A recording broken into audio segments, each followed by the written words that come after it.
And as they led him away, they laid hold upon one Simon a Cyrenian, coming out of the country, and on him they laid the cross, that he might bear it after Jesus. And there followed him a great company of people and of women, which also bewailed and lamented him. And Jesus turning unto them said, Daughters of Jerusalem, weep not for me, but weep for yourselves and for your children. For behold, the days are coming, in the which they shall say, Blessed are the barren, and the wombs that never bare, and the paps which never gave suck. Then shall they begin to say to the mountains, Fall on us, and to the hills, Cover us. For if they do these things in the green tree, what shall be done in the dry? And there were also 2 other malefactors led with him to be put to death. And when they were come to the place which is called Calvary, where they crucified him, and the malefactors, one on the right hand and the other on the left, then said to Jesus, Father, forgive them, for they know not what they do. And they parted his raiment and cast lots. And the people stood beholding, and the rulers also with them derided him, saying, He saved others, let him save himself, if he be Christ, the chosen of God. And the soldiers also mocked him, and coming to him, offering him a vinegar, and saying, If thou be the King of the Jews, save thyself. And a subscription was written over him in letters of Greek and Latin and Hebrew, This is the King of the Jews.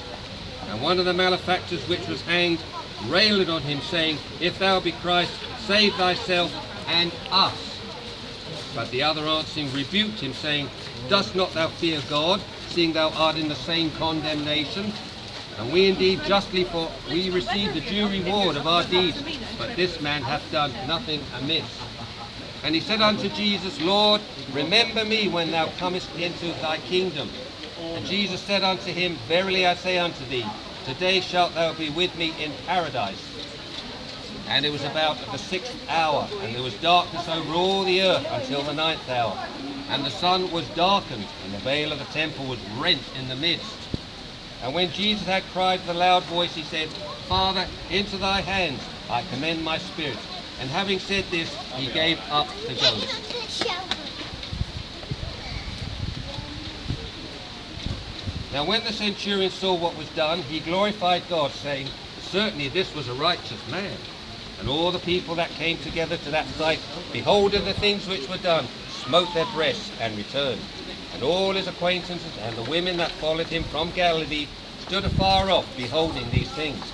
And behold, there was a man named Joseph, a counselor, and he was a good man and a just man. The same had not consented to the counsel and the deed of them. He was from Arimathea, a city of the Jews, who also himself waited for the kingdom of God. This man went unto Pilate and begged the body of Jesus. And he took it down and wrapped it in linen and laid it in a sepulchre which was hewn in stone, wherein never man before was laid. And that day was the preparation, and the Sabbath drew on. And the women also which came with him from Galilee followed him, and behold the sepulchre, and how his body was laid. And they returned and prepared spices and ointments, and rested